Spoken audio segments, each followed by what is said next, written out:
This is the Fly Culture Podcast with me, your host, Pete Tigis.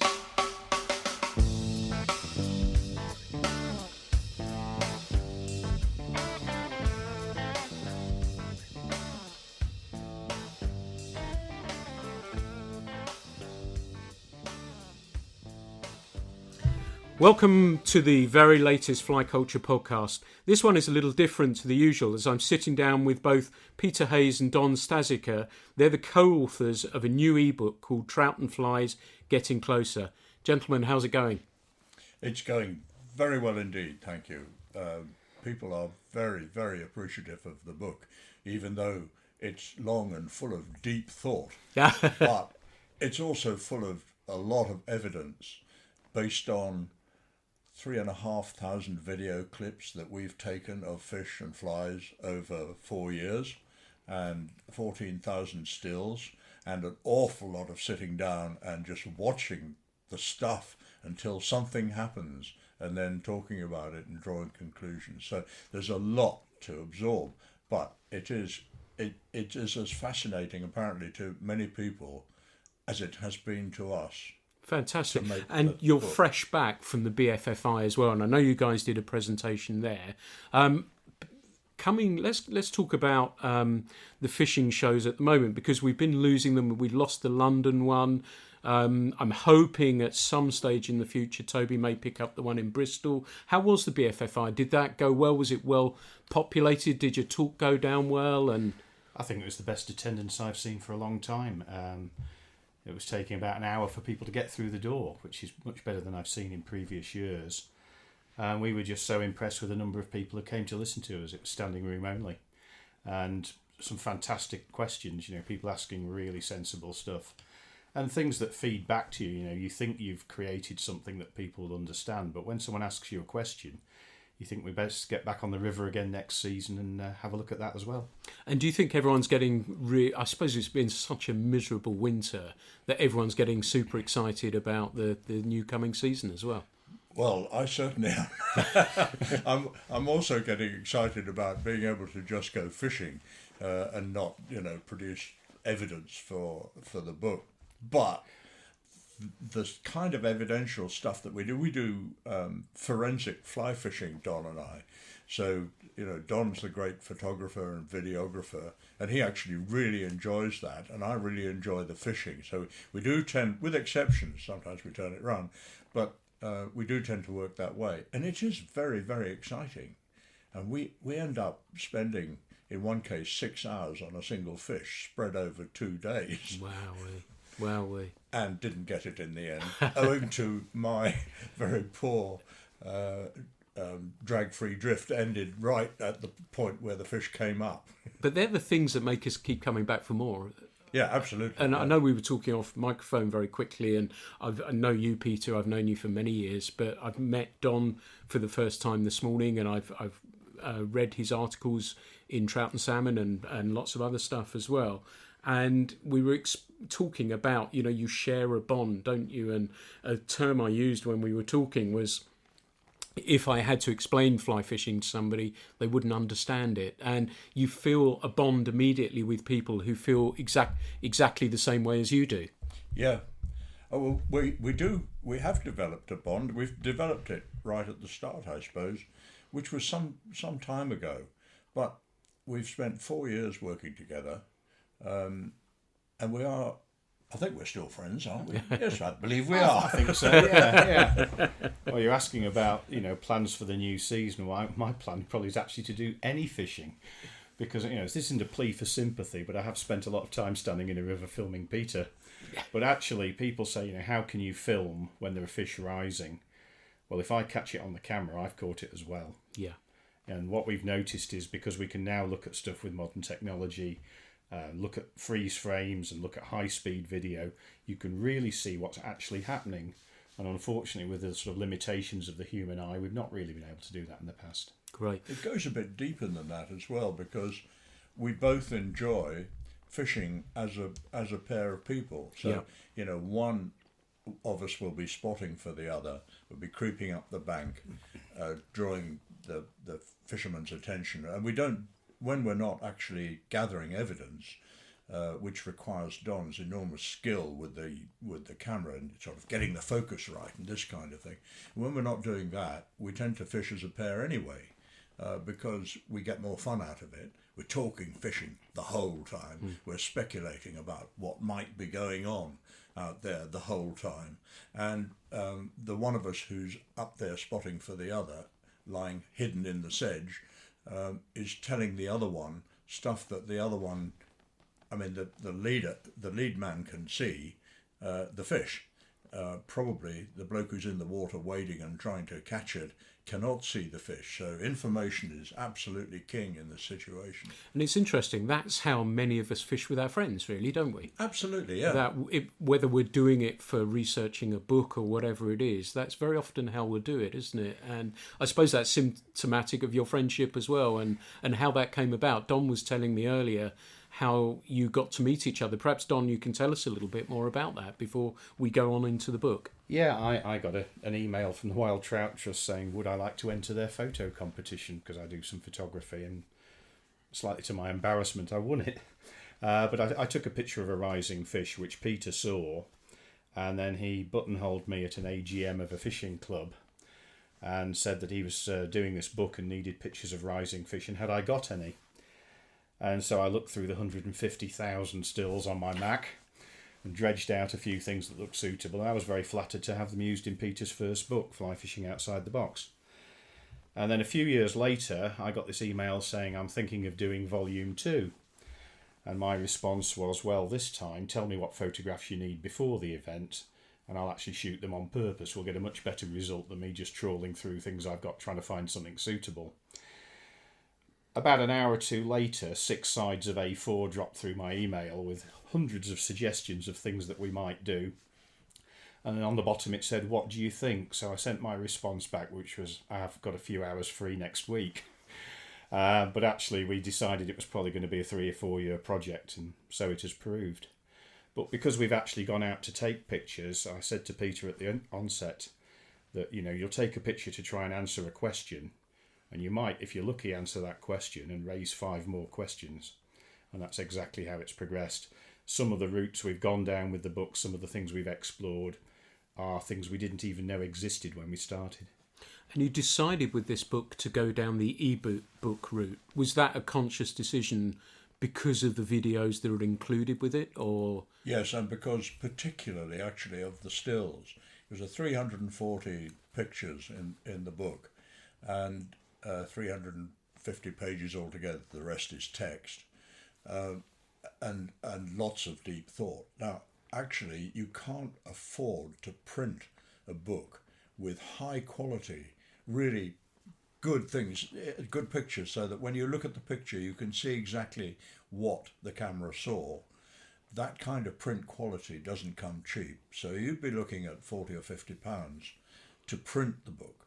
And then if you're going through a publisher, then it's selling for 125 or 130. And so we thought, no, much better, given the progress that's been made in ebooks rather than print books, we thought it would be much better to go that route. And it has enabled us to get both the visual evidence. Then we hit on the idea of we could have some links out to video that you could click on, and now we've got QR codes in there as well, so you can just take a photograph of those and go straight to the video in Vimeo. So that really enabled the whole concept, because a piece of video as exemplifying what is happening out there, that you can slow down into slow-mo, look at frame by frame, take screen grabs to show exactly what happened at that precise second, at maybe 250 frames a second, and then you've got something that, in terms of forensic evidence of what actually happened, is just mind-blowing. So that's what we wanted to get into the book, and the only way to do that was to have an e-book. And it's having, when you first told me about the book, Peter, that I bought a copy myself, and I was saying to both of you before we started doing the podcast that seeing those videos really accompanies it. But I think what we should do is rewind a little bit, because we've talked about the book Trout and Flies Getting Closer, but how would you encapsulate that for our listeners to say, what is the book about initially to start with? It's really about the interaction between trout and the prey items, most commonly insects in our book, that they eat. Because when you've only got the Mark 1 eyeball to look at things, the action of a rising fish or a feeding fish is over so quickly. You think you've seen what happened. And what we discovered nearly every time we filmed fish, and we could slow down the action and see what was going on, what was occurring was not what we thought.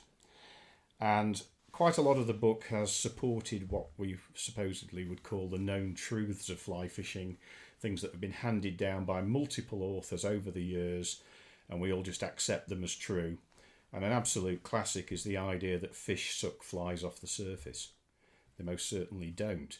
They open their mouth and water pours in, but they don't actually suck them off the surface. They use suction if they're feeding underwater. They'll suck an infin for sure. But on the surface, the moment that mouth breaks the surface, the jaw's in the air and it's not sucking water in, the water's just pouring over the lower jaw. And that's got lots of implications for how you design your flies. If you use stiff materials in flies, there actually isn't much force taking that fly into the trout's mouth, and you're going to miss a lot of strikes. So it's just the fact that you can look at these things and slow them down and analyse them. And by being able to give people sort of high resolution photos and video, it means that you can actually look at the evidence that we've looked at. We're not just saying we think this. We're saying we think this. Go and look at this video and see what you think. But I have to say that most people have looked at the video, have sort of gone, yeah, we think the same. Mm. And from a from what you've just said, from a time perspective then, does that mean we should be thinking about flies that are sitting in the film more so than right on the top, from what you've said about the rises? Oh, absolutely. What we've found by experimenting for hours and days, casting flies upriver at a set of cameras and a friend, is that if you're casting a fly, say 15 yards, a normal distance, and you think that you are delivering a fly that sits on the surface, above the surface, with just a little footprint, you are so badly wrong. The fly caster is not born, and the fly tyer is not born, that can make a fly or cast a fly so that it doesn't penetrate the surface at all. It always does. There are just one or two exceptions. If you cast a Griffith's gnat, very well tied, very well proofed, with a very short line indeed, you can make it come down on the surface without penetrating it. But for all practical purposes, your fly penetrates the surface. Therefore, it is not successfully imitating a perfect, fully hatched dun. You can't do it. And this means there's a whole lot of implications of that. It means that every fly that the average, normal fly caster chucks out there is seen as something that is in some way compromised. That is, however, vulnerable. And vulnerability is what we believe, the suggestion of vulnerability is what we believe is the key to presentation. You might as well honest up and say, oh, our collar wound twin wing classical dry fly is not behaving the way it was supposed to for 130 years. We're actually trying to tie something that you can't tie that will work like that. So couldn't we stand back, think about it again and say, well, what are the things that get caught in the surface? What are the things that are vulnerable to trout that they don't have to spend a lot of energy going over to eat? What are the things that won't get away? And can we make a better image, a better imitation and a better presentation of that so that it presents in the film? And we have this concept of the non-binary environment. In other words, not fully wet, not fully dry. And that's where we're aiming all our thoughts in the book. And as both of you as really experienced fly anglers, has it opened up your eyes and changed how you're approaching your fishing now? Yeah, I think it definitely has. And not just in how you tie the fly, but how you present it as well. What we've tried to develop are fly patterns that actually act like flies. They don't just look like flies. So some of the patterns we've made are designed to be cast so they penetrate the water, pop down below the surface, and then bob back up. So essentially they're actually replicating the mechanism of emergence. And you've got to be able to cast the thing right. It's not difficult, but you've got to modify your cast to drive that fly slightly into the water in a way you might not have thought of doing with a traditional dry fly. To see some of the casts on our video, if you were a traditional dry fly fisherman, you'd think they were disastrous. They're slightly overpowered, they drive the fly in and it pops up and emerges. And what you see then is very often a flash of light from the water repellent materials the fly was tied with. And it's one of those things, it's very popular to discuss imitation and presentation, almost as if they're opposites or somehow in conflict with each other. But if you think about it, if you imitate the fly perfectly and present it badly, you've not imitated anything. Because if you think, presentation really is imitation. You know, I'd rather have a bad fly presented right than the right fly presented wrong. But it's both things. You can't have one to the exclusion of another. And so it's modified how we fish them, how we tie the leaders, particularly how close we get to fish. If there's one thing that's changed in my last decade of fly fishing, I now stand much closer to the fish than I ever did before. We've got all these wonderful modern rods that you can cast an enormously long way, and unfortunately the temptation is to cast an enormously long way, whereupon you can pretty well guarantee you've got drag. And a lot of our fish are caught within 10 or 15 feet, quite often with no fly line on the water at all. So yeah, it's really quite changed how I fish. And it's interesting, I was going to ask you to define presentation, which you've kind of touched on. Is there anything you'd want to add to that? Yeah. Yes. Lack of drag. Yeah. If there's one thing, we don't really care about tippet size, and we always float our tippets. For rivers, this is the right thing to do. For still water, it is not the right thing to do, because actually your tippet in the film, floating on the film, is much more evident to a still water fish, which is probably the other side of your fly. On rivers, the fish is your side of the fly, and the tippet comes down in the window. It is virtually invisible. It doesn't cast a shadow on the bottom that the fish cares about. It does cast a shadow, but there are so many other shadows on the bottom, it really doesn't matter. But the one thing that puts fish off is drag. And so we tend to cast a high fast line, and we're either tuck casting it into the surface or we're casting it up so that the fly goes in a great big curve, comes down, the fly comes down first, and the tippet collapses and stays on the surface. That way the fish doesn't have to push past it. Doesn't matter if it's in loose curls and even great coils, because the fish doesn't worry about it. We've got video that shows fish picking flies off the end of bits of grass that are 2 feet long, that are 3, 4, 5 times as thick as a tippet. But drag's the main thing.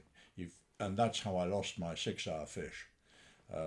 Drag set in the last inch and actually pulled the fly out of the corner of the fish's mouth. And that's an interesting, as a former fishing guide, one of my great excuses is micro drag, which is clearly an issue. Is there a way, other than the obvious one of seeing the fly, of detecting it, or are you trying to ensure you don't get any drag by those presentation casts you talk about? The sad fact of life is, having spent a good proportion of my fishing life looking at people's flies through a high resolution zoom lens, no fly floats without drag, ever. Yeah. Every fly, because it's attached to a tippet, is floating with a slight differential to the current around it. The question is having little enough drag that the fish will accept your fly. Because real flies get blown around by the wind. They do move in a way that isn't to do with the current. But to give you the best example, when I started fly fishing on rivers, I got all the books of all the different fly patterns, and I could see rising fish, and I put my fly over them completely unsuccessfully, and I drew, to me, the obvious conclusion that I got the wrong fly. So I went back to the fly tying bench, cranked out male and female versions of every conceivable fly ever invented, and proceeded to not catch any fish. And after 4 years of flailing around doing this, catching relatively little, an elderly gentleman walked past me on the bank and he said, "You know, youth, your fly's dragging a bit too much to catch that fish." And I said, "What's drag?" Yeah. And very often people will come up to you, you've caught a fish, and say, "What did you catch that on?" You give them the fly, they cast it out, and you think, well, you've got the fly, but you're not going to catch anything. Yeah. Those last minute refusals you get, it's so easy to think, if you've read all the books on fly tying, that, oh, maybe you put too many turns of ribbing on the fly, or it isn't floating quite right. By and large, it's drag. We've got video clips linked to the book where you see Peter put the fly over the fish several times. You can quite clearly see there's a tiny bit of micro drag. Then he does a proper pile cast. The thing floats down with a drag-free drift, and it just pops up and takes it straight away. Nothing's changed with that fly. It's just the way you've presented it. The secret is really to try and disconnect the fly. It's being connected to a fly line, being connected to a fly rod, being connected to an angler that produces drag. And unfortunately, that's necessary in order to hook and land the fish. So the problem is to somehow create a disconnect between the fly and the heavy leader and the fly line and the angler, which means that everything you do to avoid drag has got to end up in the tippet, which means the tippet's got to be long. And actually, it doesn't matter how thick it is, almost. I mean, we use 5x. We very, very seldom go down to 6 or 7x and never to 8x, no matter what the problem is, because, you know, we need to land the fish.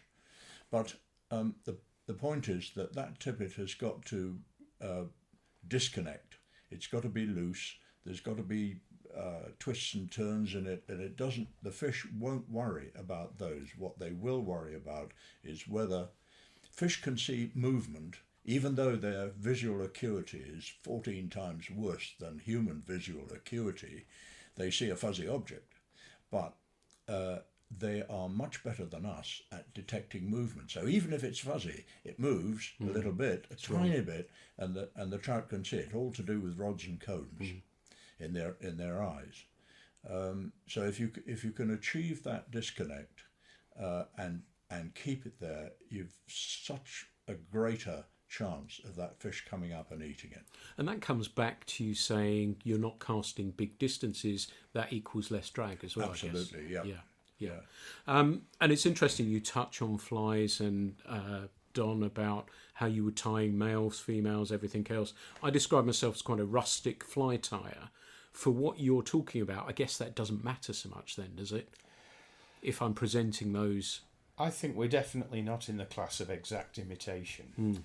It's become quite popular, been quite a lot of articles in the magazines in recent years saying that selectivity by trout, and by selectivity I mean locking onto one organism and basically not taking much else around that, doesn't really occur. Now, if you go and fish a little northern acidic hill stream that's basically nutrient poor with a small insect population, the trout that's in there is going to have to eat everything that comes down the turnpike, or it's going to starve to death. So that's going to be feeding opportunistically. It probably isn't going to matter a great deal what fly pattern you use, as long as it's within the range of sort of average insects you'd expect on that kind of water. If you then encounter something that's feeding selectively, it's when there's enough of a particular insect for it to lock onto that, and it's just an energy efficient feeding method. But then you can come outside of that. If you might have the fly that matches it perfectly, but your drag then fails to meet the image of what the trout expects. If it's taking a spinner drifting down that's completely inert in the water and it's drifting with the current, and your fly drags, the fish isn't thinking, oh, it's dragging, it must be attached to an angler. You know, they've not got frontal lobes to their brains. They don't think like that. You've just failed to match the image of what it expects to see. And what Peter was saying about disconnecting with the drag from the fly, the crucial thing is to have the slack near the fly. When I first learned about drag, I practiced all these casts like curve casts and reach casts and things, and they have their place. But the danger is, in curving the line, you straighten the leader. And I don't care about the line being wriggly, I want the wriggles by the fly, because if you haven't got them right up by the fly, any differential in current will give you drag. And you cope with that by wading to the right place this is why wading is so very, very important in successful trout fishing, in our opinion. Basically, you wade to the place where the wiggles in the line don't matter, because there's very little line out there for a start. And intervening currents you've beaten by, even at risk to life and limb, getting to the other side of them. And getting close to the obstruction. Fish, in the book we've got a fish love cover. Fish will feed confidently under cover and in cover. In the book we've got a picture of two, when we were stocking the River Wiley, the Wilton Fly Fishing Club used to stock out swim up fry, tiny little chaps about an inch long, that we'd raised in gravel boxes. And we by chance one day, in placing them out in the river, we had two buckets. One was a black bucket and one was a white bucket. And the same number of fry in each, 2,000 fry in each to be put out. And I happened to be by with the camera and took a film of these two, because what we experienced was that in the white bucket, every single fry went straight down to the bottom and stayed there. They were very worried by the light surrounding them and their obvious instinctive openness to predation. In the black bucket, the fish extended at all levels through the water, right up to the top, and some of them were even trying to take surface food off the top, both at the same time, in the same place, under, as it were, scientific conditions. And this really opens your mind to the thought that, oh my goodness, yes, cover is so important. Now, fish will, of course, come out into midstream to feed, but only at the cost of being exposed to what they think is predation, avian predation, birds coming down, grabbing them, that kind of thing. But it's bred into them, it's in their bones, they're hardwired not to do that. So they only come out if there's a really good food source in midstream. Otherwise, they'll be under willow trees, they'll be taking whatever comes down, or they may be hooked on one particular thing because there's lots of it. So it could be caterpillars, it's often green fly or brown green fly, it can be chironomids, and most of the time when you're on the river and you see fish rising and you can't see what they're taking and you think, oh, they must be taking emergers or nymphs near the surface, but you don't see anything hatching, you're wrong. This is not what's happening. What's happening is they're eating something. You just haven't twigged what it is. It'll be something small. It'll be yesterday night's spinners that are coming down just under the surface, or it'll be tiny chironomids that are so small, that you can't see them, or it'll be simulium hatching, or something like that. So one of the big problems that we are hoping to help to address among our fellow anglers out there is how to spot selectivity that you haven't just quite dialed into yet. So at the end of the book, we've got a huge, what we call the thesaurus of alternative life forms eaten by trout. That's the idea there, is just to sort of, and these are all imitatable in one way, maybe on tiny hooks, but we shouldn't be worried about tiny hooks. It's interesting, isn't it? Because you mentioned chironomids there, and as river anglers, we probably don't pay as much attention to them as we would if we were stillwater anglers. Or in the States. Yes. Yeah. Yes. Yeah. No, absolutely. And that brings me on nicely to about entomology. And do you think we owe the fish the courtesy of learning a little bit more? Because I sort of look at flies, and I'm talking more so of nymphs and things that are just driven really by trigger points and not really a knowledge of the fly itself. Right, it's got some pink here, it's got some red on the back, it's got whatever it is. Do you think we should really spend a little bit more time learning about what they're feeding on? Well, it's interesting actually, walking around the fly fair at the weekend. There are a lot of fly patterns being tied that are fantastic demonstrations of how to use modern materials. But an awful lot of them don't look an awful lot like what lives in a stream. Now, that doesn't mean the fish won't take them, But I think perhaps driven a little bit by the competition world, you've got to remember that if you fished a fly past a fish and it's taken it, and you've used something artificial to attract its attention, like a gold bead or a fluorescent collar that doesn't exist on natural flies, once it's been caught on that gold bead head, it's probably not going to be desperately keen to eat another one. But what it can't do is to avoid eating natural food. So what I tend to find, both on still waters and on rivers, is that patterns that are, drab is the wrong word, but more imitative without artificial trigger points will remain effective. Whereas some of the things that you get with very sort of glitzy trigger points, bright shell backs, artificial colours, will initially catch a fish, but that fish probably won't be very keen on taking it again. So if quite a few people use that fly pattern, it will cease to be effective.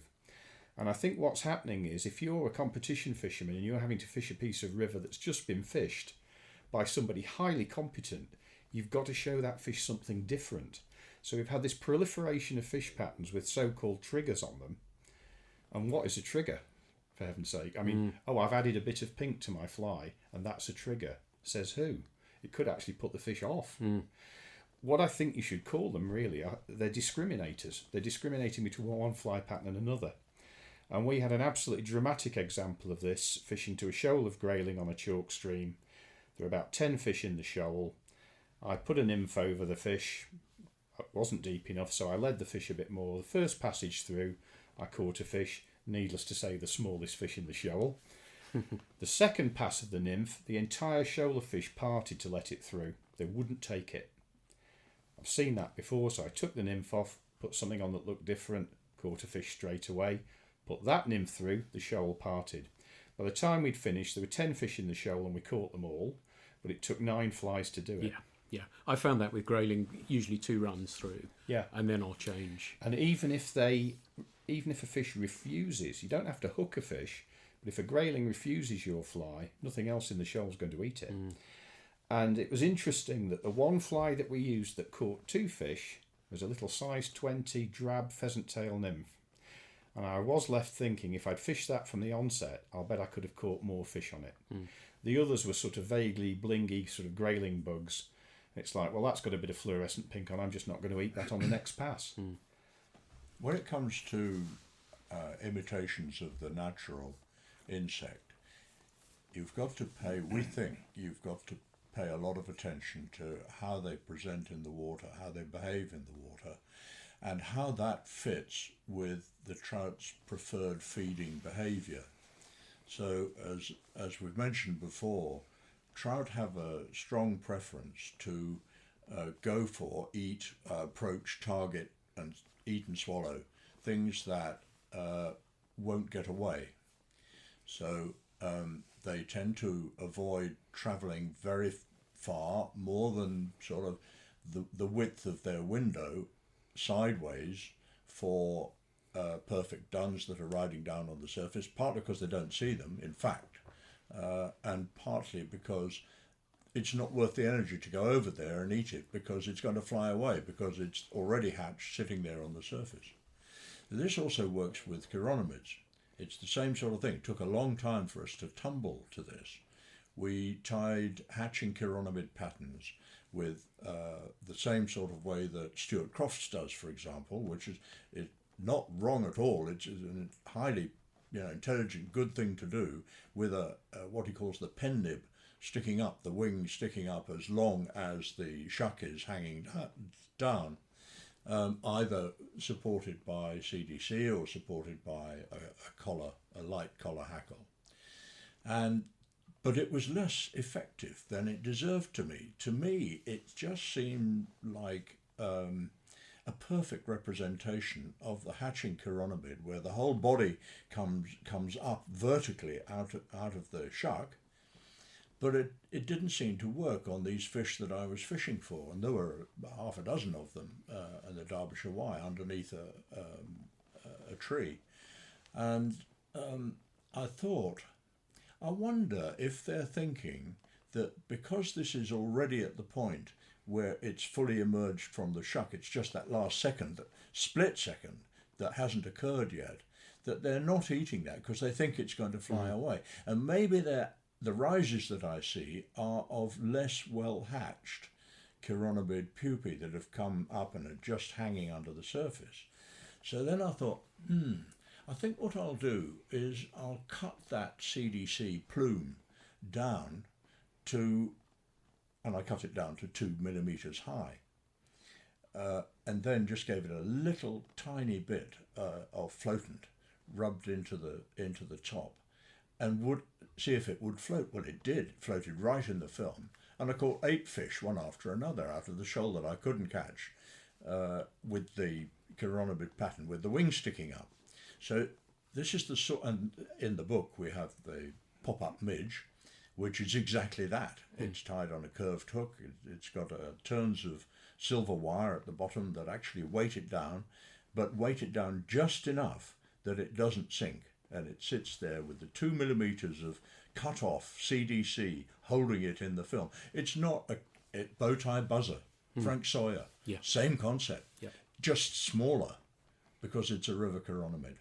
You have a lovely term while we're talking about hatches, a failed hatcher. And I think, Don, you spoke earlier about this, that about fish not having to chase down flies, and you alluded to it then as well, Peter, that, and there's a fascinating video in your book, or that goes with the book, of a blue-winged olive hatch. I can't quite remember if it's on the Derbyshire Wye or wherever it was, and how the fish were picking up those failed hatches with the fly, with the wings stuck in the surface, and preferring to pick those up. Is that the direction that you're trying to aim us towards? Yeah, I think previously people have used a sort of a generic word of a cripple. Yeah, I never liked the term. Which is wrong, really, because quite a lot of these flies, there's actually nothing wrong with them. They've come to grief physically because they've been blown over or whatever. So we've actually got 2 categories that we think it splits into. We'd say a failed hatcher is something that's failed to get out of the shuck. It's what people would classically call an emerger. So it's still got the shuck and it's still got the fly, and it's perhaps got a wing caught in the shuck or the tails haven't pulled free. The take home from that is it's a big mass of material. It's twice as big as either the nymph or the dun. It's the 2 things together. And then we've got casualty duns. Now, a casualty dun is something that's hatched absolutely fine. It's come out of the shuck. It's been sitting minding its own business, waiting to fly off. And what a lot of these flies do, they have to warm up the flight muscles before they can take off. And in the past, people have said, oh, they're fluttering their wings to dry their wings. Well, that's not true, because the wings were never wet. They came out of the shuck, they never got wet. What they're doing, it's like dragonflies. If you walk through a meadow early in the morning, you can pick dragonflies up off the ground because they're so cold they can't fly. And particularly with blue-winged olives, they do a heck of a lot of fluttering. And because they've got big wings and relatively small bodies, they quite often fall over. And sometimes they can pull the wing free of the surface film, but often if the wing gets stuck, that's it, they're trapped. And that then is very obvious from underwater because the light refracts through the wing. So you've got basically perfect flies that have physically come to grief, the casualty done, and then you've got what people would call an emerger, but we've called it a failed hatcher because it hasn't quite got there. But both of them are vulnerable. And we've got videos and stills that we've taken where perfect flies sitting high up on 6 legs drift over the fish and are not taken, and they're preferentially taking the casualties. And it's energy efficient. Why would you want to swim up through 3 feet of water to see your lunch disappear at the last second? So would you see a ratio of that? It was Nelson Spring Creek, I think, the blue-winged olive hatch, wasn't it? And in Montana. Would you, when you were videoing that, you had the failed hatches or casualty duns coming down and the fish were happily picking those off. Would they occasionally take a perfectly... Yeah, is there a ratio? If it comes directly down to them, there's some people might think that we're saying that fish don't take perfect duns. Not at all. Of course they do. One of the other things we're saying we'll get onto in a minute is that basically fish target flies, they decide to rise or not to rise. They decide to get up there and inspect something when it comes into the window, and very seldom before it comes into the window, unless they've seen the nymph coming up.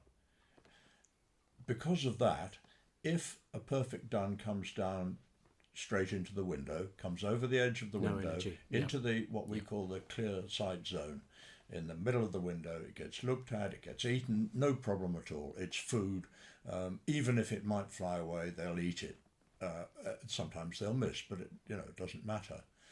But what they won't do is to swim 2 or 3 feet to the side to eat that, either because they don't see it, and you can pretty much prove this because when duns come down and they enter the far left or the far right quadrant of the window, the fish will turn and you'll see a proper full turn. The fish will go and eat it.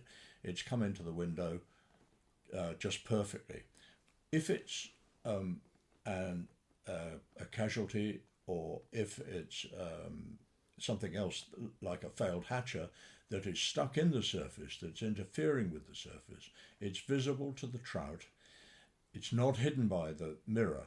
It's visible to the trout straight through the water. It can see it coming a long way, and it knows from its experience, from its memory banks, which are pretty capacious, that that is something that is unlikely to get away. It's worth the energy, to go and eat it. So that is what it will do.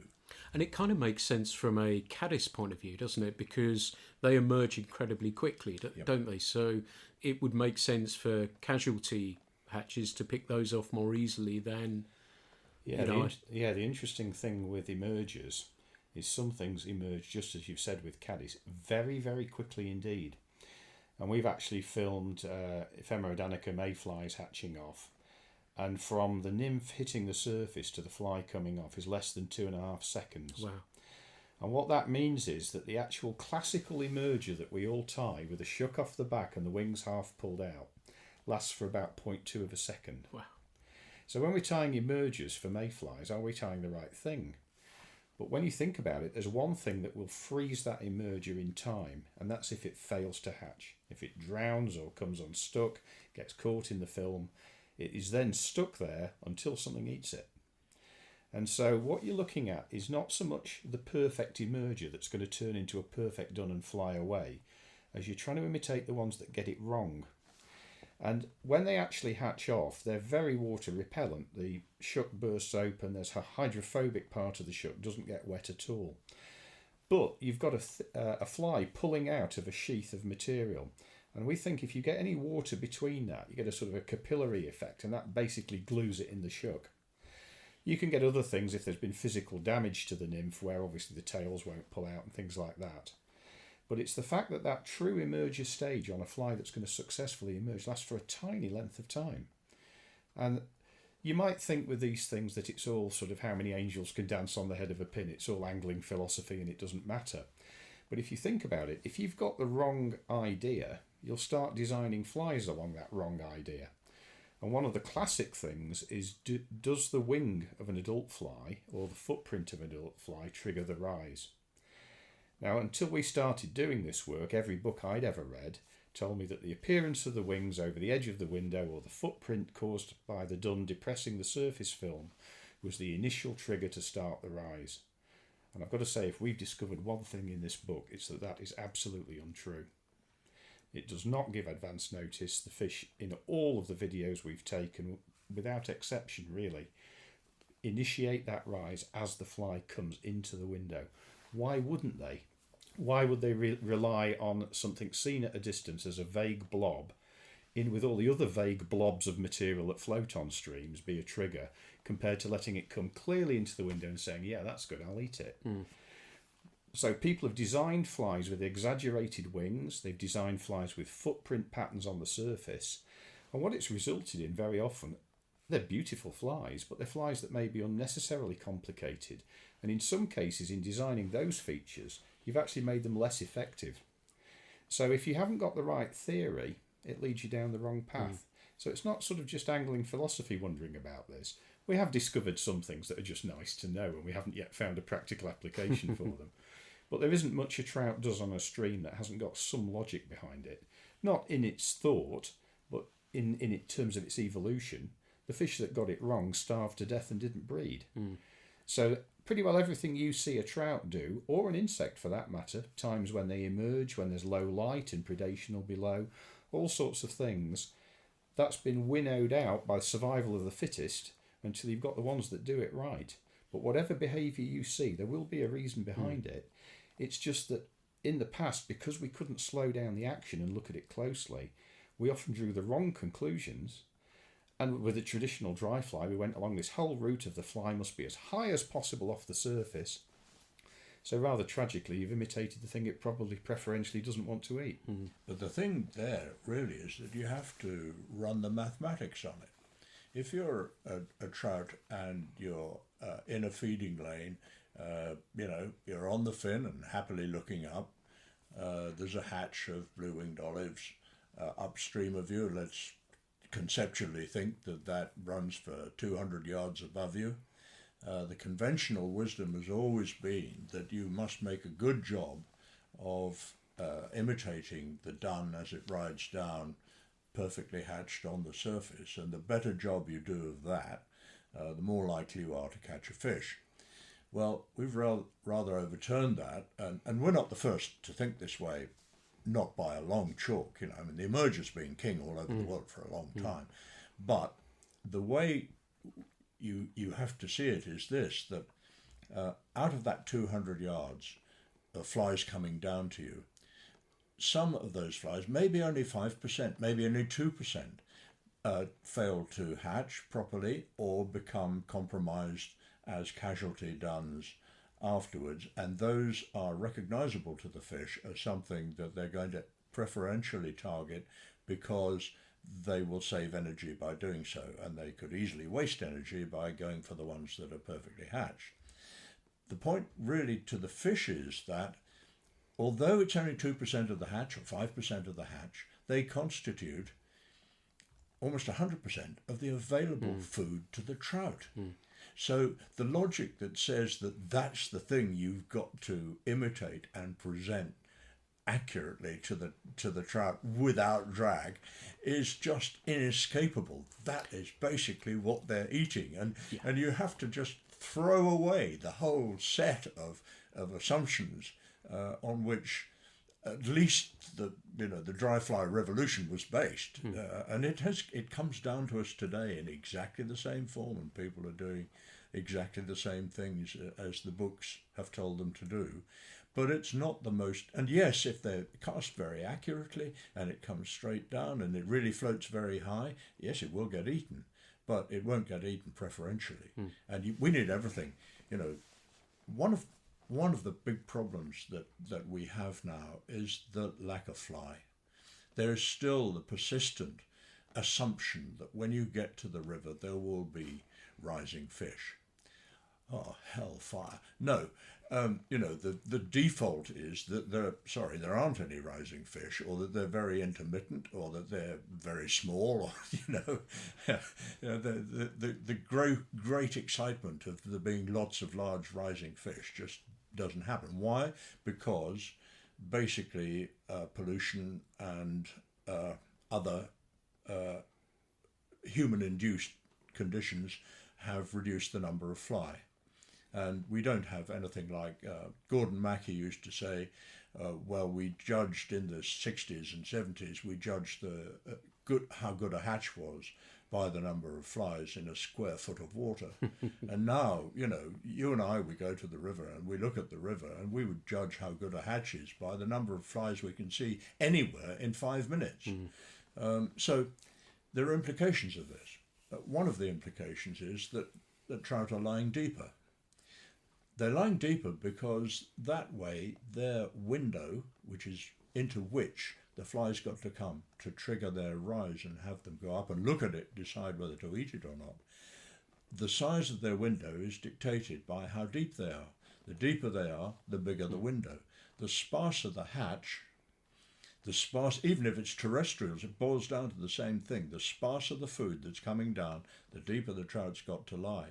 So we don't see them near the surface the way we used to. And we've got a harder job to find fish, and we've got a harder job to, not necessarily to bring fish up, because actually they are looking. They are there. They are looking. The easiest thing to do is to spook them, because you don't see them. But the speculative in-surface, vulnerable fly is still a really good way of fishing. Don't just go to a nymph and dredge the bottom because you can't see fish. Because the reasons that you can't see fish nowadays are largely because of the sparsity of food, and they are just lying deeper, but they are looking up. And the other thing about that is that it is much, much easier for a trout to see a food item above it than it is to see one below it. Because below it, the bottom is dark, the food item is matched to the bottom because that's how they survive. So, on a muddy bottom, your blue-winged olive is brown, your nymph is brown, on weed it's green. And they're hidden, and even the apparently easily accessible food items like caddis pupae, for example, on the bottom, they hide themselves. They build nets and they go under rocks, and they're actually quite... But the light is poor down there. Whereas looking up, the fish can see food items much more clearly because the light at the top is above them and the food item is either in the surface or between them and the surface. So again, and this persists as a condition. In fact, it gets better for the surface fly fishermen when the water's coloured. So in fact, when the water's coloured, it's even more difficult for the fish to look down and spot prey, and even easier relatively for it to look up and spot prey. So if you get there and the water's coloured, don't necessarily go home straight away. Try some either shallow nymphs or a surface fly. It's really interesting. It's got my mind whirring, and there's a couple of things. There's a two-parter really for me. So let's say we've identified, let's say, a blue-winged olive hatch as we've talked about it. The fish are rising. You're more likely to go to your failed hatcher pattern straight off if they're doing that. I've got to say, I hardly ever fish what most people would say was a dun. Yeah. Ever. Yeah. If I do, the flies that look more traditional tend to be things I might be searching with. So if I'm fishing a rough stream, it's a horrible term really. Well, that's what I'm coming on to next, actually. Rapid, turbulent, fast water, where if I'm going to fish an emerger in the film, it's not going to float for 5 seconds. I might fish something quite traditional like a humpy or a royal wolf. But the thing I'm doing there, if you think about it, those kind of waters have got little pockets where the fish are going to be. So I'm not searching a big area of smooth water on a wide chalk stream with a high floating fly that's only going to be visible in the fish's window. If I was going to fish that kind of water, I'd fish a fly that hung down under the surface like a clink hammer, because that bit that's underneath the water is going to be visible from a much greater distance. And that's why things like clink hammers work. Fish over a greater area can see them. If you float the thing as high as possible, it's got to come into the window to be seen. And that's why nymphing works. They're seen by direct vision. But on a rough stream, I would fish something that floated really quite high. And the reason then would be that the fish will be in certain places that are relatively easy to identify, little pockets and seams. And I'm putting it in the area on the fish's head in its window. So I don't care that it floats high because I know it's going to see it. But the difference is I'm selecting the area to fish into very small pieces. Because if you believe in the sort of widely touted, 90% of the fish live in 10% of the water, well, pretty obviously, if you put your fly in that 10%, you're probably 9 times more likely to rise something. But it's worse than that. There's 9 times more fish in there anyway. Yeah. So the chances of success are absolutely massive if you're looking at the right piece of water. There's been a rise now, again, from the competition scene of you've got your length of water to fish in a competition and you must fish every square inch of it just in case.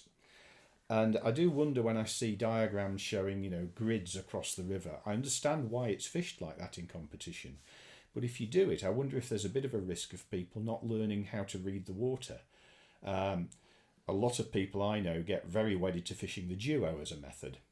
And they fish it across the river in strips and they cover every square inch of river. And that's got some consequences. Firstly, it's not much fun to follow them up the river because they've disturbed every bit of water. But more importantly, they just fish it in a mechanistic way. I'm not saying everybody does this, but you can fall into it, that you're just fishing the water in general and not really fishing the bits that are most likely to work. And for me, that's missing something. I like the thought of looking at a bit of water and thinking, I'll bet there's one there. Put the fly there and I was right. Yeah. And I think if you use a searching method a lot, you might be missing that. Yeah, you were talking the other day about a particular angler who shall remain nameless, who had kind of wiped the eye of somebody that we know to be a very, very good angler indeed. And the hearsay was that there's even more successful angler. What he did was, on approaching the river, he would watch it and look at it for a long time, and in doing so, he would give points out of 10, as it were, to particular locations that he could see in the 100 yards or 200 yards above him, from what he could see, and then fish though without actually ruining one spot but basically preferentially fish those particular spots, because he'd sat and thought about it and watched. And if you're a competition fisherman, you can't do that. You can't afford to do it. And we totally get that. But in the kind of fishing that we like doing, that is much more the way to go. Yeah. I know, having done that podcast with Paul Proctor, and he came and fished with me on our home river, and watching patience personified, Yeah. and watching that fish, then watching it some more, then perhaps making a cast. And one of the big lessons that I learned, and we then learnt, together, was that I spent a couple of years, including a trip to New Zealand, with a very bad left knee. With the result of which was I couldn't really do more than a couple of 100 yards without having to sit down and rest the damn thing. And every time I sat down in the sedges at the side of the river and rested the knee, and it was usually a major fish that I'd probably walked over, would come back on the feed. It would swim back up to the lie immediately opposite me that I'd dislodged it from, and I learnt to be ready with a bow and arrow cast with a little nymph, and the number of big fish that I caught that I'd already spooked by walking up, just because, untypically of New Zealand, where you do tend to sort of walk and try and spot fish, I just sat down and gone invisible. And this is something we've applied on the Derbyshire Wye, on the Wiley, on the Itchen, with really quite amazing results. Just sit down, get yourself invisible, and watch. Get really good glasses, and then when you think you've got something, it's a real help to have Don up there behind you, half hidden, with a 600mm lens, to tell you where the fish is, what the fish is doing, and what the blooming thing is eating as well. Yeah. From a fishing, that's interesting. I'm fishing the sort of streams that you talked about, Don, where we're generally fishing the water a lot of the time. What do you think, if, say, somebody's gone through it, the time before someone else should go through it? Has your studies shown anything? I think a lot of it is dependent on feeding. If you are on a stream with relatively poor insect life and somebody disturbs it, I don't think it takes very long for fish to come back on the feed, not as long as people think. They think they're down for the day, and that's just not true. I was fishing on the Dart, up on Dartmoor, for an article for Trout and Salmon with Luke Bannister. Yep. And I fished through some nice water, caught some fish, fishing the water as we're discussing. And I came to a point, obviously some kids on a D of E, and there's about 20 kids splashing through the river, banging around, chucking rocks in. And so I stayed where I was. They disappeared. I gave it 10 minutes, walked through it and caught fish just at the same rate as where I'd been standing. They come back on the feed faster than you think, and they come back on the feed very quickly when there's a lot of fly life.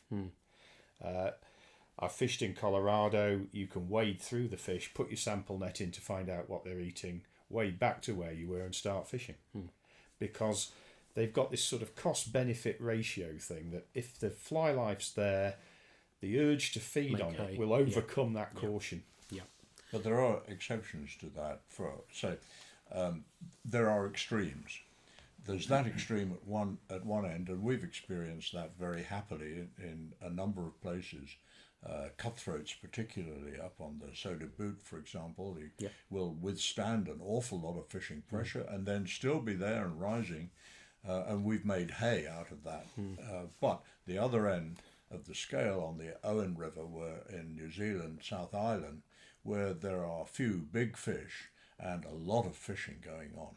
I mean, that's the place where the guides meet up in the Owen River Tavern at 5:30 every night and divvy up the fish for tomorrow. Who's going to take their sport to do this one over there, and who, and so on and so forth. That's the way it is.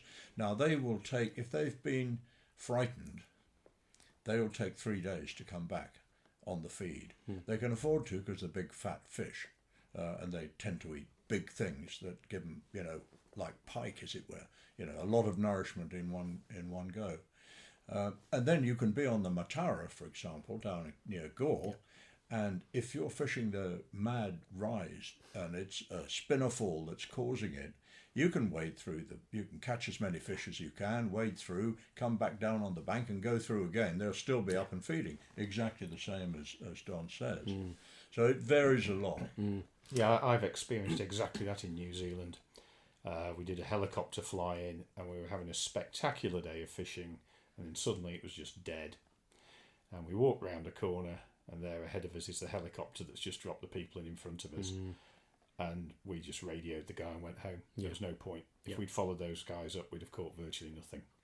So yeah, it is situation dependent, but New Zealand is a very unique thing. Yeah.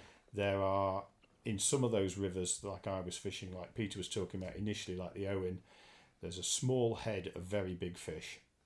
And they've done quite a lot of studies in New Zealand to look at how long disturbance lasts, and it is a long time. Yeah.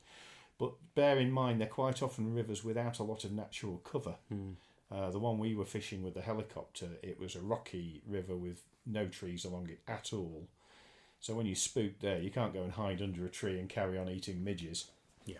I think psychologically, for me, if you know someone's in front of you, you get it in your mindset, oh, it's gone. And if it's somebody who can fish a little bit, it's hard to get out of your mindset to... It is, but sometimes you'll have somebody in front of you who's fishing the centre of the river, and they'll go through, and it's a river that's reasonably well fished, and the fish will be under the willows at the side, underneath in the roots. They'll be there because they're feeding there. They won't really be disturbed very much by the person fishing, particularly if they're bank fishing or they're just wading up the middle of the river. It won't disturb them that much. Dick Walker said a big trout come back on the feed at roughly 20 minutes to the pound. That would be a nice problem to have in Devon, I have to say. Yeah, it would be, wouldn't it? So let's go in a different direction. Let's take you to the river.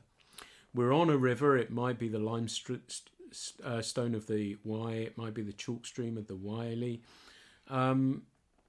We are on the river. We've got a tree overhanging a pool, or a pool there. There's a fish rising.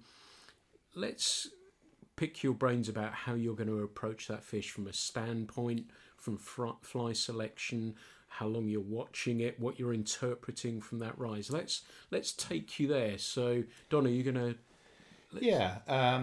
If I was seeing a fish rise like that and there wasn't a general rise going on the river, my first assumption would probably be that it was feeding fairly opportunistically. That might not necessarily be the case, but I tend to make that assumption.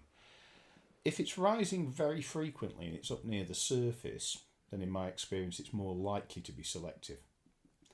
If the rises are more spread about, it's moving across a greater area, maybe it's more opportunistic. I'd be very tempted, if I couldn't see what was on the surface, to get in the river below it with a sample net and sample what was coming down before I even thought about trying to catch it. I'd be very happy to see one under a tree because in my experience the harder they are to cast to, the less flies they've seen. My own personal record for a fish rising like that was 27 different organisms in the same fish. And the paradox was that the floating beetle I caught it on was the one organism not represented in that sample. Now that fish, it didn't matter a damn what fly pattern I put on. All that mattered was having enough casting ability to get it under the tree. And it would have taken essentially any insect pattern, I'm absolutely sure. The other side of the coin that we get, particularly under sycamore trees on the Wye, sycamores are loved by aphids. There's about 7 or 8 species of aphids living on sycamore. And we get a tremendous greenfly fall in the summer. People talk about the dog days of summer. Well, on the Derbyshire Wye, we don't have those. But you've got to be capable of fishing a very, very small fly. And by very small, I sometimes fish 32s. Wow. And people just, you can't even see them in the fly box. They catch fish, they'll land big fish. But you've then got something where you've got to get the size right, because on a tiny fly, any discrepancy is much worse. If the natural's 3 mil long and you fish a 4 mil long fly, you're fishing something a third as long again. You'd never do that with a mayfly. That won't match, I wouldn't fish it. But with small flies, you can't see them, you've got to get there and sample it, or have the camera to look at it. That's a major advantage sometimes. You can zoom in with your camera and see what's going on. I occasionally use a monocular, little 10 times monocular to see what's going on. As far as casting goes, I really like sort of a side roll cast. So I roll it, but I roll it in a horizontal plane, so I can lift it off and get it under the trees. And if you do it right, you can generate a little bit of slack as well. But the secret to it very often is to get very close. Accuracy is always worse with distance. So standing on the other side of the river trying to cast under a tree that's only 6 inches from the surface is a bit disastrous. One thing I've found though in recent times is 1 or 2 of the new rods that have come on the market are so much more accurate. We seem to have gone away from let's have a rod that will cast 1,000,000 miles to let's develop a rod that will actually put the fly where you want it. And in particular, ones I've tried have been this Sage X and the Orvis Helios 3. And both of those, they cast very, very straight. And if your casting action is even half decent, the fly goes in the same place each time. Yeah, and unfortunately, my Orvis Helios is so accurate that it put my fly into the same 6-inch square of aldered leaves and catkins 4 times in a row. But luckily it had just enough strength to pull it out again. Yeah. But yeah, it's really interesting when you use these rods because they've done something in the construction of them that definitely does make them more accurate. Yes. And it makes casting under trees so much easier. Lots of people, when they use a side cast, we've all done it. You make your back cast and suddenly your fly's caught in a tree 10 feet above your head. You think, how did I do that? I was side casting. Well, usually what's happened is you've either moved your rod through an arc or you flipped your wrist at the back and kicked the fly up. Well, with these rods, you can't do that. You try and make them do it and they won't, because they seem to be capable of not storing twist, if you like. And it's very hard to cast curves with them. But accuracy-wise, it goes where you want it. Yeah, there's not lateral movement, I don't think. There's no lateral movement, and there's no sort of storing up torque in the blank, so it kicks it off to one side. And they've been revolutionary for me for fishing under trees, because if you get the cast right, we did a photo shoot for trout and salmon. We were casting into a little spot in some branches, and I just stood there and did the same cast about 80 times until the photographer was happy. And it essentially went into the same spot every single time. So that's made a huge difference. Also, you don't want too much in the way of leader length because you're not loading the rod up properly. Your leader's going to get tangled up. I tend to use relatively short leaders under trees. But I love stuff under trees because people don't fish for them. What leader length do you mean for our listeners too? Well, if I was fishing in open water on the Wye, I start off at about 14 feet. You read about people using 20, 25 feet on rivers. Well, if you're using something like a French leader or leader to hand technique, that's a different matter. But if you're casting a conventional fly line, once you get to a 20-foot leader, most people aren't desperately accurate. And of course, the inherent thing is, if you're trying to load it up with a fly line, you've got a 20-foot leader and some fly line, you're a long way away from the fish. But I generally start off 9-foot 4x tapered monofilament leader, and I put a double arm's length, which for me is just over 6 feet of tippet. So I'm on 14 feet to start with. Because one of the things that we get wrong, we don't allow for refraction when we spot fish. And the fish will always be deeper and nearer to you than you think. And we did a little test asking our members to judge where a submerged tennis ball was in the river. And over 30 feet, the greatest distance anyone was wrong was 7 feet beyond the tennis ball. Wow. Now, if you're using a 9-foot leader and your fish is even a foot or two down and you cast 7 feet past it because you've got the distance wrong by refraction, you've lined the fish. So 14 feet for me is pretty standard. But under a tree, I might well cut that back. And sometimes I cut it back from the butt end. Everyone thinks about shortening at the thin end. But one of the things with shop bought leaders is that the butts are really thick because they want them to turn over. I mean, they sell them, perfect turnover leader. But you've got this big thick butt that really transmits the energy of the fly line. Sometimes cut 18 inches off that and you'll end up with something that will go out straight but won't overpower the fly. And then you can generate some slack at the end of the cast because the leader just won't transmit the energy of the fly line through. And that was an idea thought up by George Harvey in the States, the slack line leader. Not the best thing to use on a windy day. No. You really will curse it. But on a calm day, what it means is you can bang the fly line out straight and accurate to where you want to be, knowing that the leader will produce some slack at the end.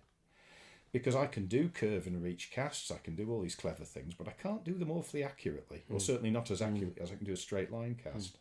So this refraction thing is really, really important. There's a demonstration video that shows how different your view of the fish can be.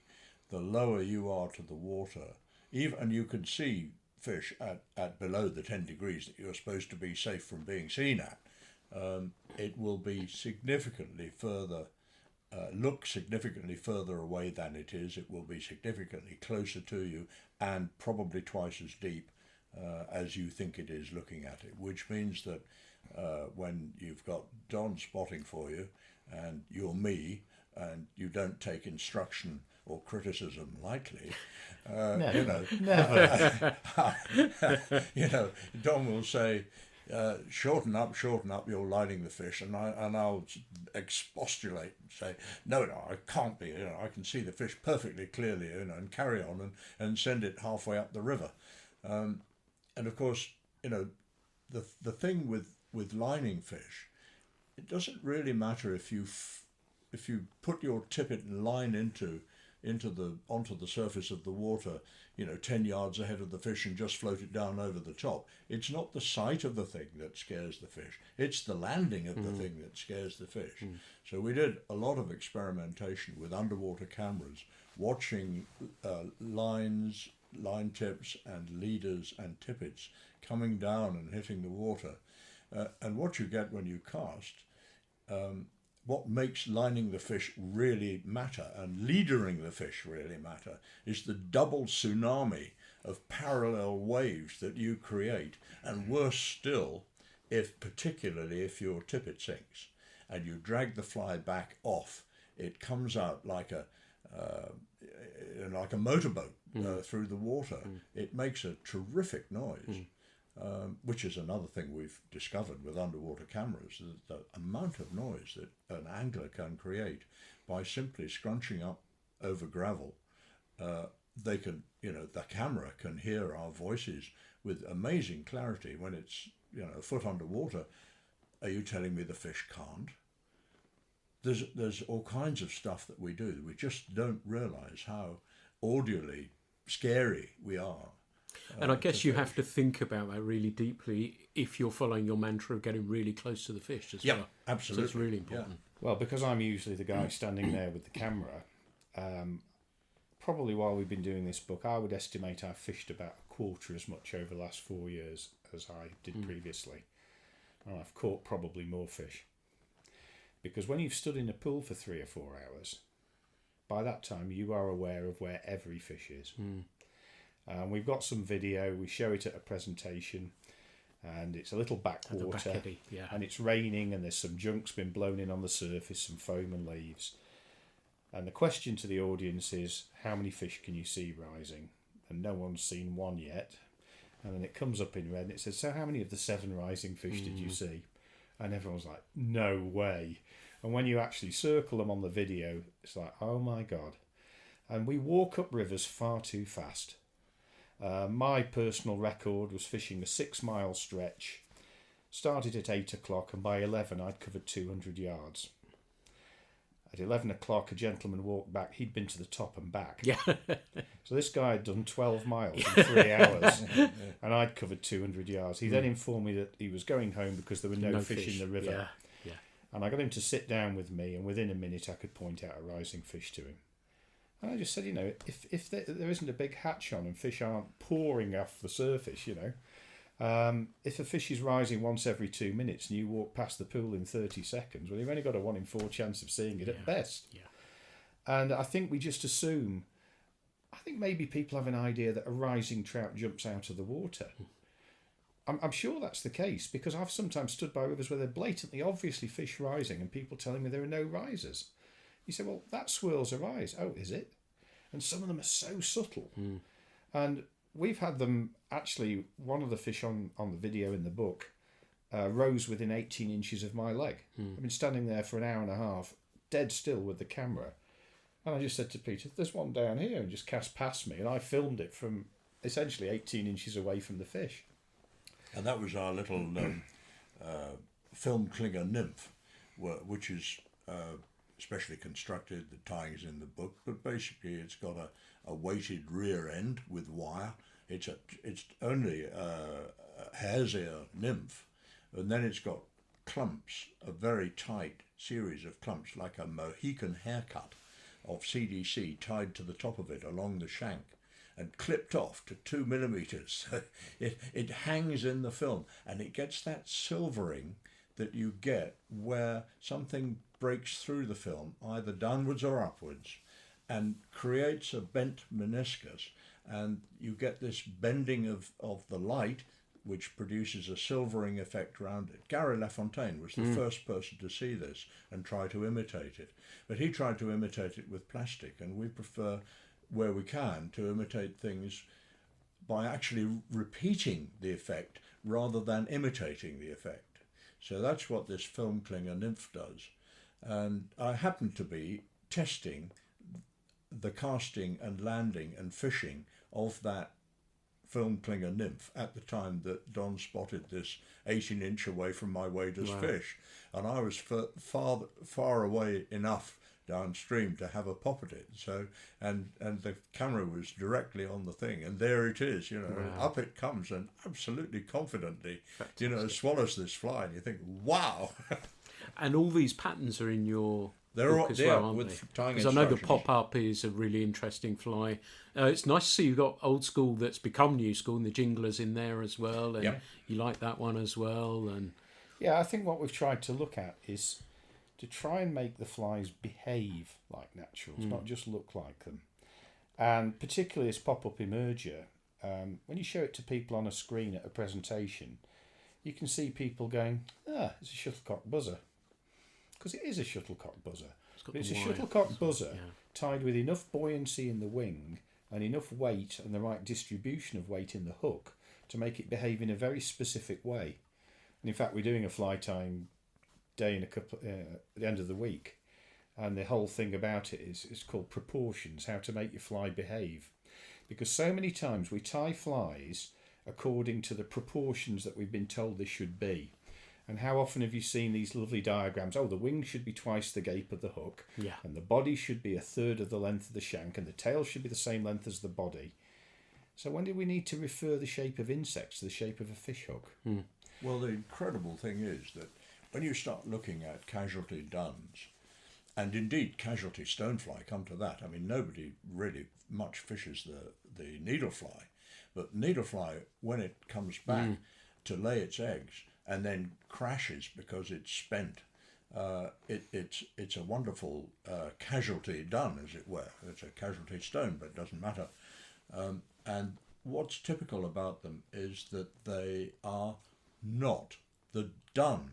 So we've got this fly in the book called the not the done thing. yeah, And there's only one central recognition point to that. You can tie it any way you like, but there's one central recognition point, which is the curved abdomen, which is always curved up and always is present. And it doesn't matter what you tie it with, as long as it pretty much floats, because it's hydrophobic. But the wings, you can tie with Zing wing, you can tie with CDC, and you put it in your hand and you rub your two hands together and really mess it up. I mean, how many times have people said to you when they came off the water, I've fished the same fly all day, and it got completely ragged and tattered, and it caught more fish the more ragged it got, Paul Shaleri, on whose work we draw a lot, because he's gone down the road before us in the States. He wrote the book The Rise. It's terrific. And he has a whole chapter in one of his other books on tatty flies, and speculating about how they work and why they work. And we've just taken that idea on board and said, actually, the right way to go about imitating casualties is not to specify and put in a box every kind of form that you get. So one wing up, the other wing up, both wings flat, one wing underwater, tails, no tails, everything else. The right way to do it is just to hang completely loose and carry a whole bunch of different tyings in your fly box. Not as usual with fly tying, everyone exactly the same. One single pattern, one pattern for each presentation, every single one the same as the one you tied before. But really have a sort of, messy, creative, organic approach to it. Now, this is something, we put in the book because we're fascinated by it. It's something that we're going to be working on even more in the future, but it is something that we already know works. That's music to my ears, and it takes me back actually to the Wiley. And I think it's on the podcast I did with Charles. I was talking about a blue-winged olive hatch I hit one evening, and it was the motherlode. It was just, I've never experienced one, and I was with a friend who ties the most magnificent flies. And I had at the time, so this is going back a fair few years now, a clink hammer I tied with loosely dubbing, and I used to call it the scruffy clink. And his beautiful pattern was unmolested, and my pile of rubbish went in there, and it worked really well. And it was fantastic. And I've always been a subscriber to the more scruffier looking patterns. That is proper in his book, What the Trout Said About Fly Patterns, and it's a wonderful book, and in it he gives the example, and it is again blue-winged olive. It's in Ireland, and what the Trout said about his perfectly tied imitation was, "I don't want it," and what it said about his Irish friend's messy, scrappy, but sort of olivey brown creation that flapped around all over the place. I want it. Yeah, it was amazing. I was almost slightly embarrassed by it all. And the other thing about that was, you talk about the hatches and things. The next day, I stayed because it was so good. I said, I'm not going home. I'm fishing this again. Said to another friend, "You've got to come fish this hatch. You've got to." It's nothing. Of course. Yeah, which is again why I love this so much, how it changes so much, and we go back to the drawing board again, don't we, the next day, and do things slightly differently. You see, it's never the same. The trouble with this whole thing, though, it required a quantum shift in my head, because as a dentist of 35 years standing, having had an entire career of precision microengineering, tying a scruffy fly completely really goes against the grain. And, I'm the kind of guy who gets the ruler and the micrometer out to measure whether I've got the ribbing perfectly spaced. Yeah. He does. Yeah. And he's actually, and he made me get one too, a little weigh scale that you can put on your fly tying bench, so you can weigh, determine the precise weight of the 1.5 millimeter tungsten bead, and then the whole fly, and then you work out the ratios and one thing and another, and so it is a good way to go. Very interesting. You do have to say, though, it's the kind of fly tying accessory that you probably don't want to get caught by the police with, because it's quite obviously like a crack dealer, dealer's scale. Mind you, that having been said, there was a photograph I put out when I did the podcast with Charles again, and I'm holding something, and somebody asked me if I was smoking a pipe, which made me slightly worried, I must admit. But let's come back to the river again. So we've talked about that approach, we've talked about getting close, we've talked about leader, and in that conversation I watched that video of those fish in the back eddy as well, and I think they're very often ignored, because making that presentation, if you're coming upstream, you want to go downstream at them, right? That is the situation when you've got to get close. Yeah. If you cast across the river to a backwater, you've got the worst of all situations, because the main flow of the river's going downstream, the backwater's going upstream. And however much of a puddle cast you do, you've probably got a fraction of a second of drag-free drift. You can catch fish like that. You've got to hit them bang on the head virtually, because you're only going to get a few inches of drag-free drift. The only other way to catch them, if the river is narrow enough, is tenkara, and reach right across the flow.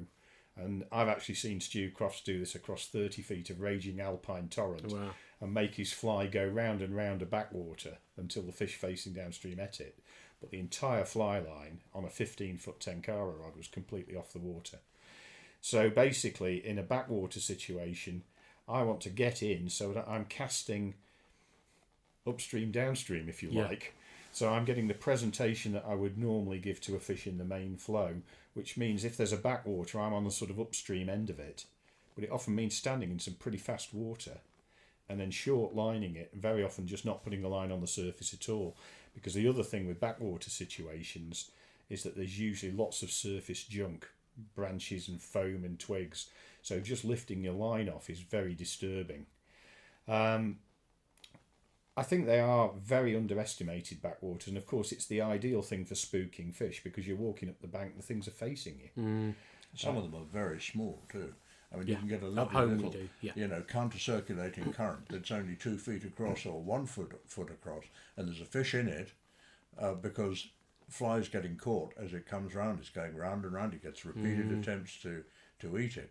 That is the most difficult thing ever. I remember watching Stuart Canham on the Kennet when I was there with Brian Clark and John Goddard when they were doing the photography for the Trout and the Fly. And Stuart was a brilliant caster and fly fisherman, and he approached a fish that was a big fish that was in one of these very small recirculating currents, and he must have spent 20 minutes getting himself into the right place before he even, and he wasn't wading, so he's reaching between trees and getting, you know, to get the right drift, and then he got the fish. Brilliant. Yeah, the whole thing with wading is it's one of the most powerful tactical tools you've got. Very often if I'm guiding someone, they'll be fishing for a fish and they'll either catch it or put it down, and then they'll see another fish rise 10 feet further on, and the first reaction is to strip 10 feet more line off and cast to it.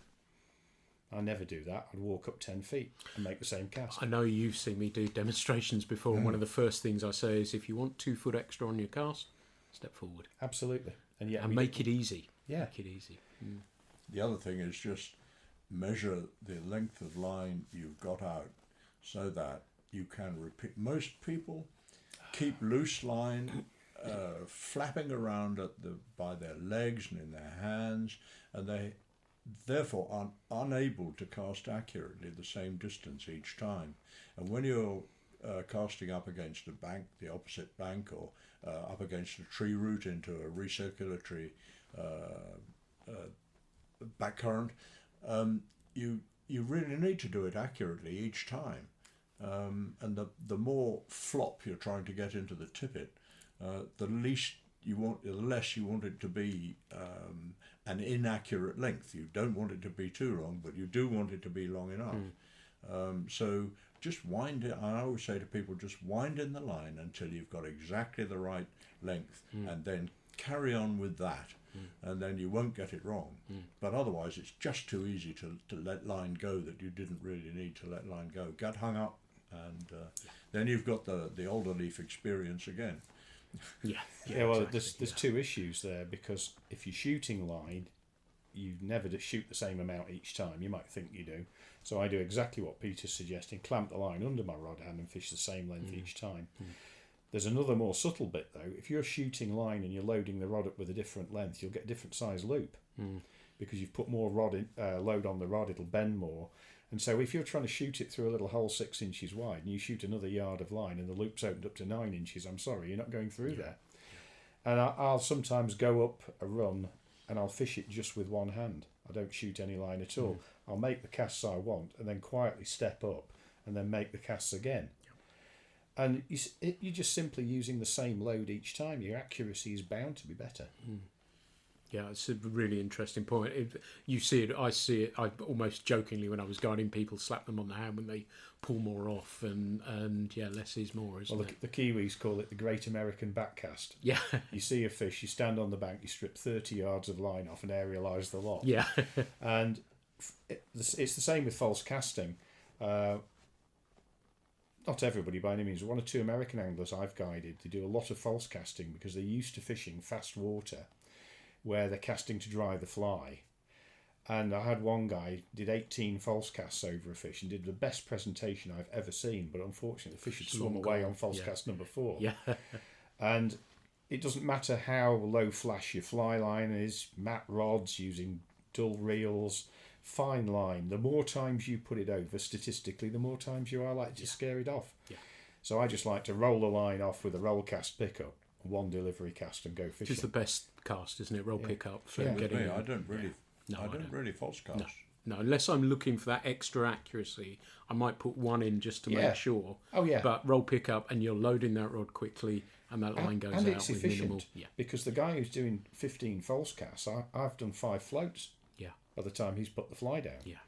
And false casting too much is seriously bad news. You see people do it all the time. Yeah. And you don't want to do it over the fish because you're going to spray it with spray, Yeah. which it will see. You probably won't. So false cast away from the fish Very good. if you're going to do it at all, or otherwise just don't do it.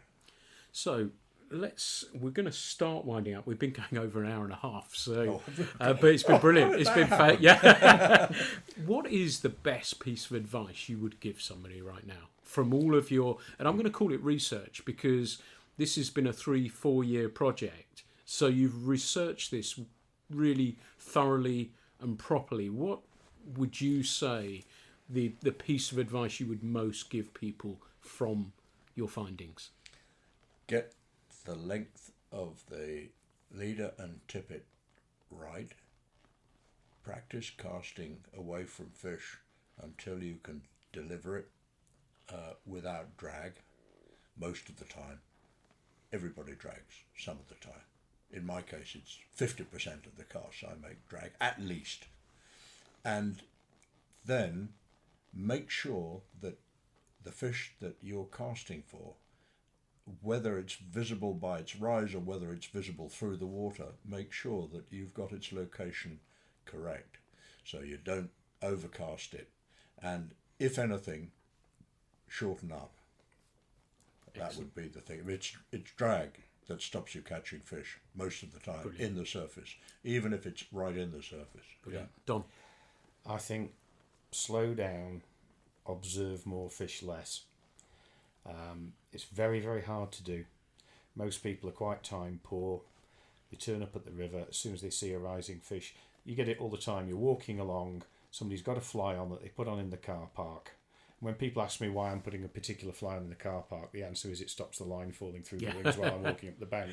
But they put that fly on because their mate told them it was catching last week. They see a rising fish, the first thing they do is unship that fly without thinking at all what the fish is taking and cast that fly at it. Why would you do that? But we all do it. Yeah, I'm guilty. And the thing that we are worst at, we get this red mist sort of total hunter focus. I've got to catch that fish. And I was quite lucky, really. I fished for a long, long time, about 20 years, and then I decided I'd have a complete change of pace, and I did 5 years of triathlon. And I can't believe I'm going to say this, but I actually gave my fly boxes away. And when I came back, it was sort of like mid-80s, and suddenly a whole load of really good books had come out. And I thought, well, I better get back up to speed. So I read a few books, and I thought, these people are thinking about it in a different way. And I realised I got into a massive rut. And there's a business thing, they say, have you got 20 years experience? Or have you got 1 year's experience 20 times? Yeah. And it is so easy to turn up at the river and do what you did last time and the time before, particularly if it was successful. You think, well, I daren't move away from that because, gosh, I might not catch fish. And you're your own worst enemy then. And we've all done it. You're driving home in the car after a day's fishing with your mate, and you go, why didn't we try so-and-so? And it was in your box, but you never stopped for a second to look in it. And because I've been standing around in the river filming, I've seen fish rise in places where after 45 years of fly fishing, I would have never thought to have fished. And I've seen fish do things that I would never have thought of. So slow down, take it much, much slower, and really stop and analyse what you're doing and why you're doing it. And I think you would say that you've seen me wade to places that even you, who are nearly a foot taller than me, would hesitate to wade to in order to get to the right place. Yes, yeah. Close enough Yeah. to the fish, Yeah. to get a handle on it. Well, that's some really great advice. And let's talk a little bit about the book then. And it's called Trout and Flies Getting Closer. How much is it and where can people buy it from? Well, the nice thing about an ebook is that it's essentially a self-published thing.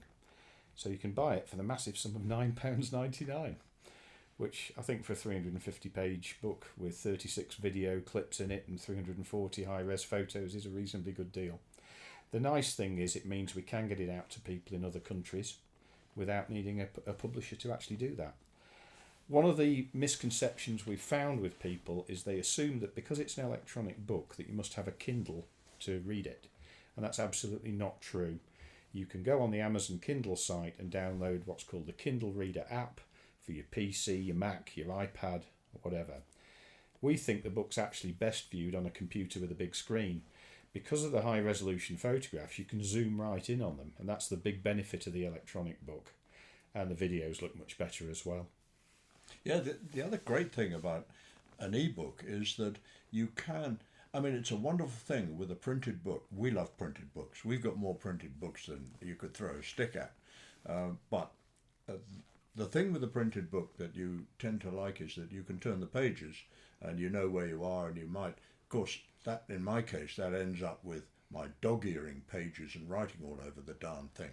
But with an ebook, you can do exactly the same things, and you've got the contents at the side, and you can zip about. So where we say rather holier than thou, we mentioned this in section 3, subparticle 2.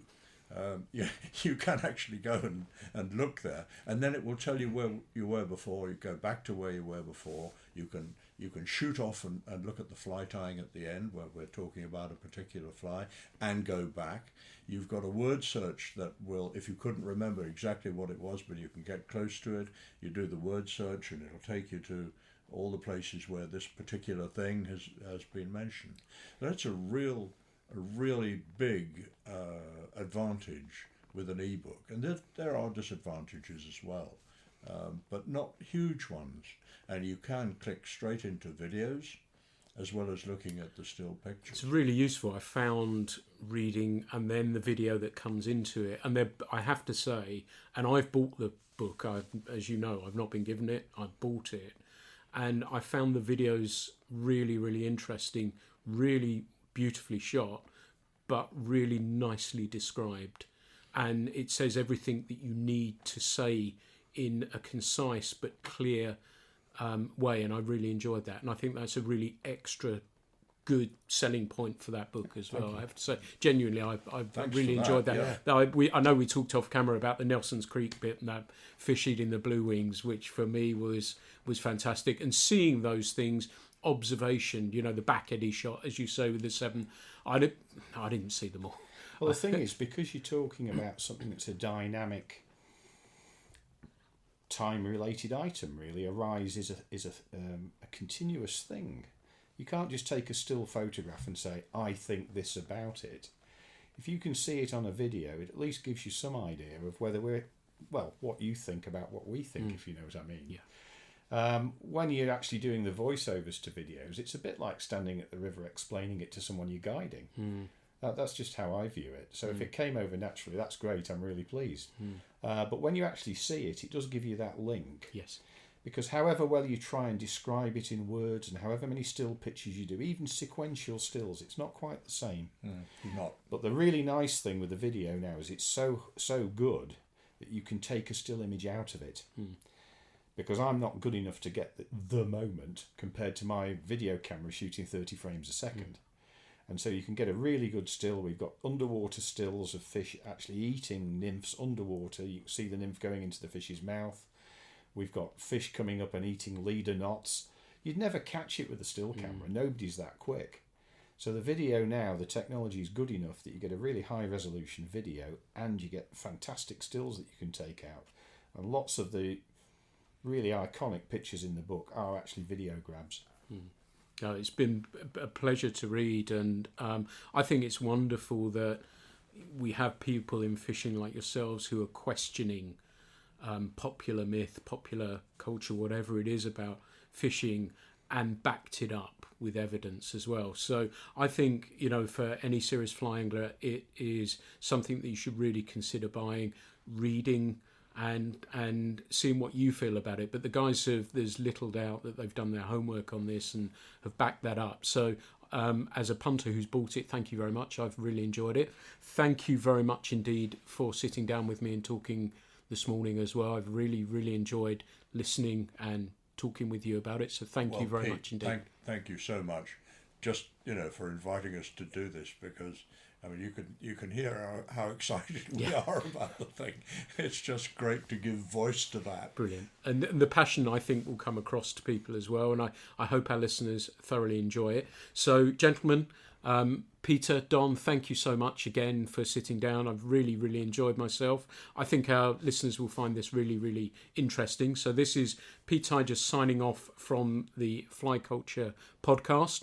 Fly Culture podcast is part of Fly Culture magazine.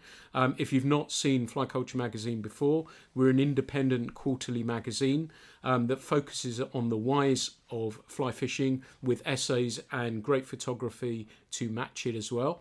You can find us on flyculturemag.com and also in the usual social media channels. So this is Pete Tigers wishing you good fishing.